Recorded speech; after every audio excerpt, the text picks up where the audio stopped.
औज़ुबिल्लाहि मिनश्शैतानिर्रजीम बिस्मिल्लाहिर्रहमानिर्रहीम एंड अस्सलामु अलैकुम वीवर्स।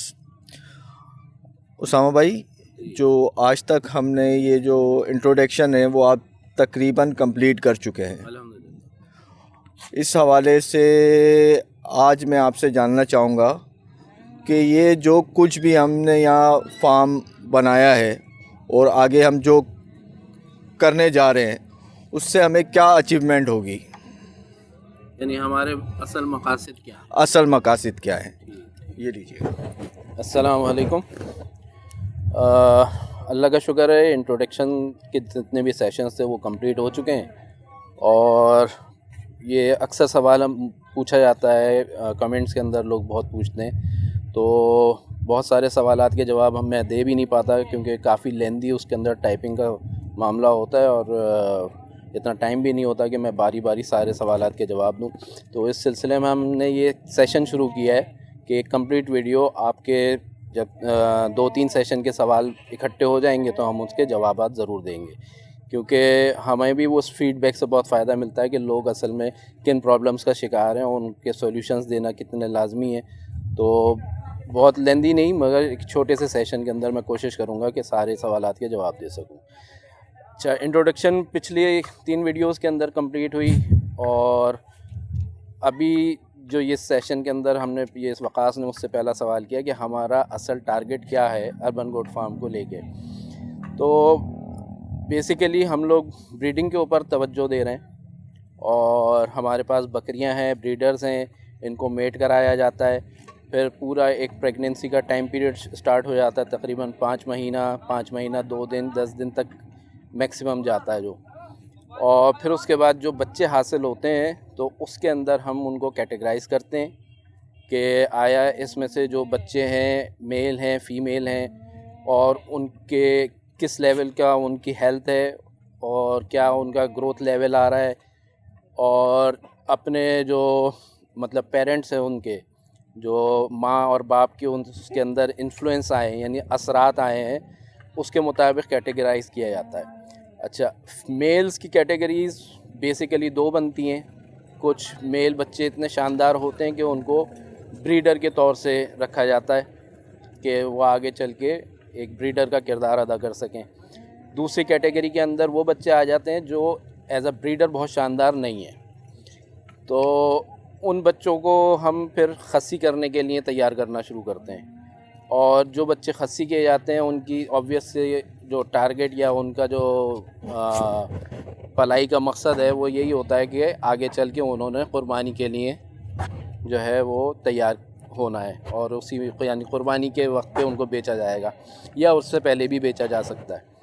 तो main source of earning farm की जो है वो बच्चों के ऊपर डिपेंड करती है, चाहे वो मेल ब्रीडर के तौर से ग्रो हो या वो फ़ीमेल के या वो खस्सी के तौर से बकरीद के या क़ुरबानी के पर्पस के ऊपर ग्रो। तो इसके अलावा अब दूसरे साइड पे अगर जैसे किसी बकरी ने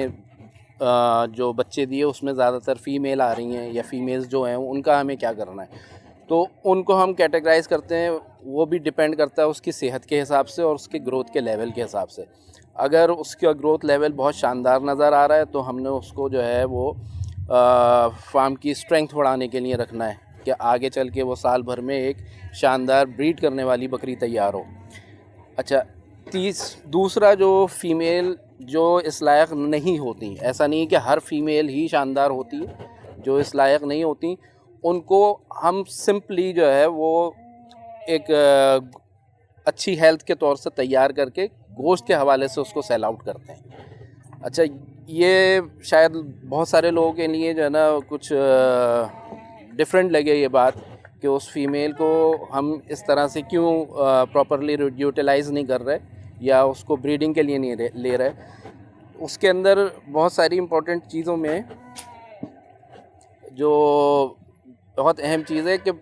हर बकरी अच्छा ब्रीड नहीं करती, ठीक है ना। जैसे मिसाल के तौर से ग्रो जब वो पैदा हुई है और उसका जो बॉडी स्ट्रक्चर है उसके अंदर कोई डिफेक्ट आ रहा है, अच्छा, या उसका खाने पीने के मामलात इतने अच्छे नज़र नहीं आ रहे या उसकी ग्रोथ इतनी अच्छी नहीं है, तो एक फ़ीमेल जो है वो उसकी स्ट्रेंथ इतनी होनी चाहिए, शुरू से नज़र आता है कि वह आगे चल के बच्चों का जो पूरा सिलसिला उसकी बर्दाश्त हो, और उसको बल्कि सिर्फ बर्दाश्त ही ना हो, अच्छी तरह से परफॉर्म कर सके। अगर मैं एक कमज़ोर बकरी से नस्ल लेने की कोशिश करूँगा तो मेरे पास जो नस्ल आएगी वो भी ऑटोमेटिक कमज़ोर होगी। तो अपनी नस्ल को हमने उन कमज़ोरियों से बचाना है, तो ये कुर्बानी देनी पड़ती है कि आप उसको जो है वो एक ब्रीड करने वाली फ़ीमेल में इंक्लूड ना करें। अच्छा, फिर उसको ज़ाहिर सी बात है वेस्ट भी नहीं किया जा सकता है, तो बेहतरीन उसका जो मसरफ़ है वो यही है कि उसकी खुराक अच्छी रखी जाए, और जब वो इस लायक हो जाए कि दूध छोड़ चुकी और तैयारी की तरफ, मतलब अपनी हेल्थ में इतनी तैयार हो जाए, तो उसको गोश्त के मसरफ़ में आप इस्तेमाल कर सकते हैं। अच्छा, गोश्त के मसरफ़ में जब इस्तेमाल कर सकते हैं तो उसको आप, चाहे वो गुलाबी नस्ल की शानदार बकरी का ही बच्चा क्यों ना हो, कितनी ही एक्सपेंसिव बकरी या कितनी ही एक्सपेंसिव ब्रीडर की ब्रीड क्यों ना हो, आपने उसको गोश्त के लिए तैयार करके सेल आउट करना है और उन्हीं रेट्स पे करना है। बेसिकली मैं जितने भी न्यू फार्मर्स हैं, और चाहे वो किसी भी पैमाने पे हो, कोई बड़े स्केल के ऊपर बड़ा फार्म बनाया हुए हो या कोई अपने घर की छत के ऊपर 2-4 बकरियां रख के कर रहा हो, मैं कोशिश ये कर रहा हूँ कि लोग स्टैंडर्डाइजेशन को समझ सकें। स्टैंडर्डाइजेशन एक बहुत ह्यूज और वास्ट टॉपिक है, जिसको मैं इंशाल्लाह ताला वक्तन फ़वक्तन कवर करने की कोशिश करूँगा, और लोगों में ख़ास तौर से जो फार्मिंग की तरफ रुझान रखते हैं उनको ये तवज्जो दिलाना बहुत लाजमी है कि स्टैंडर्डाइजेशन के तरफ जब तक आप नहीं आएंगे, आप अच्छे कारोबारी या अच्छे फार्मर नहीं बन सकते। तो आहिस्ता आहिस्ता बहुत सारी चीज़ें इकट्ठी हो करनी है स्टैंडर्डाइजेशन के हवाले से, तो मैं इसके ऊपर एक तवील वीडियो ज़रूर करूँगा, मगर मेरी ख्वाहिश ये है कि लोग इस वीडियो को देख के कम से कम उसकी तरफ तवज्जो ज़रूर दें, क्योंकि आगे जाके जब एक फार्म हमारा इंशाल्लाह ताला इस्टेब्लिश हो जाएगा कम्प्लीटली, अभी मैं इसको पूरा कम्प्लीटली इस्टेब्लिश फार्म नहीं कह रहा और है भी नहीं, तो आपकी जो फार्म की रेपुटेशन है वो आपकी स्टैंडर्डाइजेशन के ऊपर डिपेंड करती है। क्योंकि अभी तक जितने भी लाइव स्टॉक के अंदर बिज़नेस होता है, तो किसी भी नए फार्मर को या किसी भी नए शौकीन को जो सबसे ज़्यादा डिफ़िकल्टी होती है वो ये कि उसको अपने मकसद के मुताबिक एप्रोप्रिएट चीज़ नहीं मिलती। तो बहुत सारे लोग जैसे बकरी ख़रीद के लेके आते हैं, तो वो अगर ब्रीड करने में अच्छी नहीं है तो वो उसके लिए बेचारे के लिए बेकार है, और उसके पैसा, वक्त, मेहनत सब ज़ाया हो जाते हैं, यहाँ तक कि दिल भी टूट जाता है बंदे का, उसका वो शौक़ ही नहीं रहता। तो मेरी अपने व्यूवर्स से सबसे, और जितने भी शौकीन देख रहे हैं उनसे ये गुजारिश है कि प्लीज़ अपने माल को स्टैंडर्डाइज़ करें, लाजमी है, ताकि आपके अपने फार्म की रेपुटेशन भी बनी रहे, दूसरे जो नए आने वाले हैं उनको जो है वो धोखा ना हो। हमारे यहाँ जो भी मार्केट्स लगती हैं, मैं बड़ी माजरत के साथ ये बात कह रहा हूँ कि बहुत सारे लोग कारोबार करने वाले हैं जो है वो ख़ुद उसके बारे में इतनी नॉलेज नहीं रखते, क्योंकि वो भी कहीं ना कहीं से परचेज़ करके लाएं। तो एटलीस्ट कैटेगराइज़ कर लें। बहुत सारी दफ़ा आप इतने हैवी प्राइसेस डिमांड कर रहे होते हो तो उसका कोई रीज़न होना चाहिए, सही है ना। मसलन इसके लिए मैं एक छोटी सी मिसाल ये दूंगा कि मेरे पास से अगर आप कोई कंप्लीट फ़िटनेस के ऊपर एक ब्रीड करने वाली बकरी ख़रीद रहे हैं, तो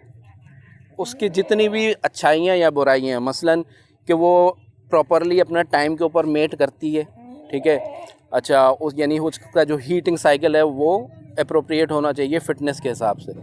अच्छा, दूसरे जो वो बच्चे देती है उसकी डिलीवरी में कोई कॉम्प्लिकेशंस आते हैं,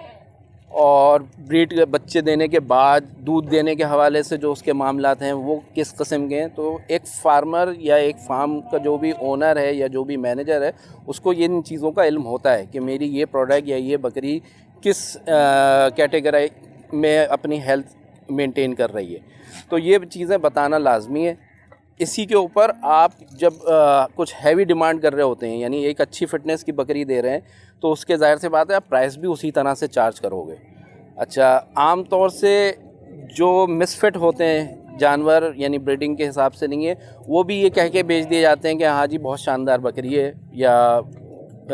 मेट हुई हुई है, 2-3 महीने में बच्चे देने वाली है। तो ये सारे जो है ना, मतलब एक माजरत के साथ मैं कह रहा हूँ कि धोखा हो जाता है। तो मेरी गुजारिश ये है कि इस चीज़ से बाहर निकलें, इसको मतलब अपने आप समझे, जो भी आपकी फार्म की रेपुटेशन है उसको किसी तरह से भी डैमेज ना होने दें। मसलन अभी मेरे पास 2 बकरियां थीं, पिछले साल उन्होंने बहुत अच्छा मेट किया, उसके बाद एज उनकी अपनी मतलब लिमिट से ज़्यादा हो चुकी थी, तकरीबन 7 साल उनकी उम्र हो रही थी, और वो अब उनके जो हीट होने का जो टाइम पीरियड होता है वो भी प्रॉपर नहीं आ रहा था। तो फिर हमने उनको डिस्कार्ड किया अपने मेन जो फार्म की जो हमारी स्ट्रेंथ है उसके अंदर से, और फिर उनको अच्छी डाइट पे रखा, यानी कि वो तकरीबन लाइव वेट में अगर मैं गिनूँ तो तकरीबन 70-75 किलो उनका वज़न हो चुका था। और फिर उनको मैंने सेल आउट किया है एक कसाई को, जिसका सीधा मकसद ये था कि उसने ले आके उन्हें ज़िबा करना है और उनका गोश्त यूटिलाइज़ करना है। अच्छा, नस्ल में वो बहुत शानदार थी, गुलाबी बकरियां थी, मगर प्रॉपरली ब्रीड नहीं कर रही थी। तकरीबन हम 4 महीने से उनको ऑब्ज़र्व कर रहे थे, उसके बाद हमने रिजेक्ट करके डिस्कार्ड किया अपने मेन स्ट्रेंथ के अंदर से। तो उनको गोश्त के भाव मैंने सेल आउट किया है, उस पे भी मुझे अल्हम्दुलिल्लाह इतने पैसे ज़रूर मिले हैं कि मैंने उनको रिप्लेस करने के लिए दूसरी बकरियां परचेज़ की हैं। इस चीज़ को आप लॉसेस में ना गिनें कि ये लॉस है, ये लॉस नहीं है, अल्हम्दुलिल्लाह ये आपकी रेपुटेशन बनाएगा। इस पूरा जो फार्मिंग का सिलसिला है इसको एक प्रॉपर अगर आप प्रोफेशन की सूरत देना चाहते हैं, और देना चाहिए, इसके ऊपर पहले भी बहुत दफ़ा मैं बात कर चुका हूँ, तो उसके लिए लाजमी है कि आप अपने माल के ऐब सवाब ज़रूर बताएं, और उसका जो करंट स्टेटस हो उसकी पूरी कंप्लीट आपके पास रिपोर्ट होनी चाहिए। बल्कि मैं तो इस हद तक इस चीज़ को लेके जाना चाहता हूँ कि जो बकरी 2-3 महीने की प्रेग्नेंट है, और अगर वो अपने जो उसकी प्रेगनेंसी कंफर्म करने की अलामात ज़ाहिर होती हैं, अगर वो क्लियर नहीं है तो आप उसको टेस्ट करवाएं, यानी उसका यूरिनरी टेस्ट होना चाहिए जिस तरह से इंसानों में प्रेगनेंसी टेस्ट होता है, और विद रिपोर्ट आप उसको सेल आउट करें, और उसके आप भरपूर पैसे लें। इसमें कोई हर्ज नहीं है कि अगर आप उसको 1 लाख 2 लाख 1.5 लाख जो भी आपको उसके मुनासिब पैसे समझ में आते हैं आप उसका चार्ज कर रहे हैं, तो वो राइट है आपका, क्योंकि चीज़ आप सही दे रहे हैं। तो ये एक बहुत इम्पॉर्टेंट स्टैंडर्डाइजेशन का जो सिलसिला है, इसके ऊपर हम मेन जो काम कर रहे हैं वो स्टैंडर्डाइजेशन के ऊपर कर रहे हैं, और बाकी इसी के ज़रिए से इंशाअल्लाह ताला जो सारी अर्निंग है वो बनती है, और प्रॉफिट एंड लॉसेस को बिल्कुल देखा जाता है और देखना पड़ेगा, क्योंकि उसको एक कारोबार की शक्ल दे रहे हैं आप। तो फ़िलहाल अभी मैं यानी अपना ये 1.25 साल का अरसा लगाने के बाद इस स्टेज पे हूँ कि मेरे पास कुर्बानी के लिए बकरे तैयार हो रहे हैं, जो इंशाअल्लाह ताला हम कुर्बानी पे सेल आउट करेंगे। ब्रीडर के लिए जो बच्चे तैयार हुए थे वो तकरीबन मैं सारे बेच चुका हूँ, उससे ही हम अपने एक्सपेंसेस और मज़ीद जो एक्सपेंशन कर रहे हैं वो करते जाते हैं। तो अल्हम्दुलिल्लाह ये फार्म का जो आपने गोल का मुझसे पूछा है, ये एक इंडिपेंडेंट फार्म बनेगा इंशाअल्लाह ताला, ये बनने जा रहा है, ये अपने प्रोसीजर पे है कि बकरियों से बच्चे भी हमारे पास अपनी बकरियों के हों, और उनकी तैयारी भी हम उनके मकसद के हिसाब से करें, ब्रीडर में जाना है या ब्रीडिंग के लिए मेल या फ़ीमेल रखनी है, या फिर हम गोश्त के लिए तैयार कर रहे हैं। Very simple. अच्छा, गोश्त का सिलसिला इस तरह से थोड़ा सा अगर आप चाहें तो मैं इसको मज़ीद ब्रीफ़ करूँ कि जो कुछ भी आप उसको डेली बेसिस के ऊपर खिला रहे हैं, चाहे वो दाना है चाहे वो घास है, वो बेसिकली वैल्यू एडेड होती है, ठीक है ना। वैल्यू एडिशन भी एक बहुत बड़ा सब्जेक्ट है, और जो जितनी भी मतलब इस वक्त जदीद मार्केटिंग हो रही है या जो भी बिज़नेस करने के जो जदीद तरीक़े हैं, उसके अंदर वैल्यू एडिशन को या वैल्यू एडिट करने का जो प्रोसेस है उसको प्रॉपरली सिखाया समझाया जाता है, तो ये भी बहुत ज़रूरी है। तो हम बेसिकली घास और जो दाना है, यानी फ़र्ज़ कीजिए अगर मैं एक बकरी को या बकरे को तैयार करने के लिए रोज़ 5 किलो या 6 किलो घास खिला रहा हूँ, जो कि 10 रुपये किलो या 12 रुपये किलो है, तो ये 60-70 रुपये की घास और तकरीबन 60-70 रुपये का दाना, तो ये तकरीबन 150 रुपये डेली ख़र्चा बनता है। तो और ये समझिए एक मिसाल के तौर से जैसे 10 दिन ये एक हफ़्ता ये जो रोज़ के अखराजात आप चलाते रहें, तो मिसाल दे रहा हूँ, वैसे हर एक के अंदर एक जैसा नहीं होता, कि अगर वो एक हफ़्ते या 10 दिन के अंदर अपना 1 किलो गोश्त बढ़ाता है जानवर, तो आपके ये जो 10 दिन के हिसाब से 700 रुपये का जो आपका, या तकरीबन 1500 रुपये का जो ये ख़र्चा आया है, दोनों दाना और घास मिला के, तो ये किस तरह से जो है वो वैल्यू एडिट कर रहा है, यानी गोश्त बढ़ा के, ठीक है। तो जो अच्छे फार्मर्स हैं और जो लोग बहुत अच्छे रूटीन्स लेके चलते हैं, वो इस चीज़ को मेजर करते रहते हैं। स्केल्स आते हैं जो वज़न करने के, तो उसके ऊपर चाहे बकरियों की फार्मिंग कर रहे हो, चाहे गाय बछड़ों की कर रहे हो, या पाड़ों की कर रहे हो, तो उसके अंदर इसको बहुत इजीली कैलकुलेट किया जा सकता है कि आपका रोज़ का ख़र्चा क्या है, और वो गोश्त में जब कन्वर्ट हो रहा है तो कहाँ पहुँच रहा है। तो ये सारी चीज़ें भी वैल्यू एडिशन में भी आती हैं, और स्टैंडर्डाइजेशन के ज़रिए से भी इसी को फॉलो करना पड़ता है। तो अल्हम्दुलिल्लाह यहाँ पे तक हम पहुँच चुके हैं, और जो टारगेट्स हैं मेरे ख़्याल में मैंने वो भी अच्छी तरह से डिफ़ाइन कर दिया कि फ़ार्म एक इंडिपेंडेंट शक्ल इख्तियार करेगा, जस्ट लाइक एक फैक्ट्री की तरह से, कि आपकी रॉ मटेरियल भी आपका अपना है जिसको आपने तैयार करना है, और मेन प्रोडक्ट भी इंशाल्लाह आपकी होगी। हमारे पास जो कम्प्लीटली इंडिपेंडेंट होने के लिए जो लैकेज है वो ये है कि हमारे पास अपनी घास और दाने की पैदावार नहीं है,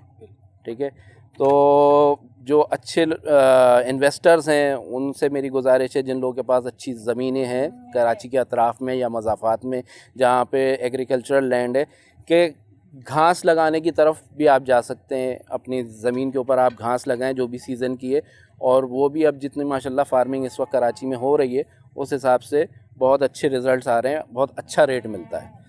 तो मेरे ख़्याल में इसको मैं काफ़ी डिटेल से समझाना चाह भी रहा था, और समझा भी चुका कि इस सेशन को एंड करना चाहिए। तो आप सब भी, जितने भी लोग, बस मैं इतना ही कहना चाहूँगा कि स्टैंडर्डाइजेशन की तरफ तवज्जो देते हुए ही आगे बढ़ें, ताकि आपके मकासद और आप जो कुछ भी करना चाह रहे हो उसका एक टारगेट या एक गोल आपके सामने क्लियर पिक्चर में आए। अदरवाइज़ आपको यही नहीं पता होगा कि आपने अचीव क्या करना है। तो thank you so much Waqas, आज आपने मुझे मेरा टारगेट था वो लोगों तक पहुंचाने में बहुत अहम किरदार किया। शुक्रगुजार हूँ कि आपने मुझे इतनी इन्फॉर्मेशन दी इस हवाले से। Thank you so much, thank you so much. वही रेगुलर रिक्वेस्ट है आप लोगों से कि चैनल को सब्सक्राइब कीजिएगा, वीडियो को लाइक कीजिएगा। अल्लाह हाफ़िज़।